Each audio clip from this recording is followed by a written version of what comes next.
আসসালামু আলাইকুম রহমতুল্লাহি ওয়া বারাকাতুহু। আমাদের যুগলবন্দি এই সমাজে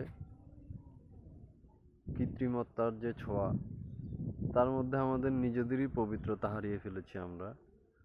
আমাদের যে নিজেদের প্রকৃতি, প্রাকৃতিক গুণাগুণ, সে সকল কিছুর মধ্যে বিদ্যমান আমাদের যত সকল গুণাগুণ আছে, সকল কিছু গুণাগুণ আমরা হারিয়ে ফেলেছি সকল কৃত্রিমত্তার মধ্যে, যার মধ্যে আমাদের পবিত্রতা আমরা ঘোষণা করি, আল্লাহর পবিত্রতা ঘোষণা করি। যেখানে কিনা আমাদের কৃত্রিমত্তা আমাদের পবিত্রতাকে হারিয়ে ফেলেছে, ধ্বংস করে ফেলেছে, সেখানে আমরা আল্লাহর পবিত্রতা কিভাবে ঘোষণা করব?